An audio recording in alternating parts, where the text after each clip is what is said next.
জিকির আমাদের মধ্যে নাই।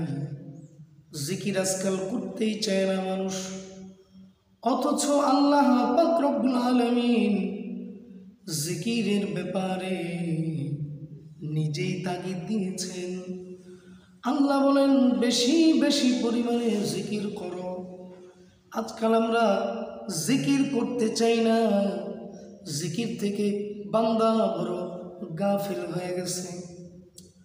কোনো বান্দা যদি সকালবেলা 100 বার সুবহানাল্লাহ পাঠ করে, অথবা সন্ধ্যায় যদি 100 বার পাঠ করে, সকাল এবং সন্ধ্যায় যদি কোনো বান্দা 100 বার করে সুবহানাল্লাহ পাঠ করে, আল্লাহ পাক রব্বুল আলামিন ওই বান্দার আমলনামার ভিতরে 100 নফল হজ করলে যে পরিমাণ সওয়াব হয়, ওই পরিমাণ সওয়াব আল্লাহ পাক রব্বুল আলামিন তার আমলনামার মধ্যে লিখে দেয়।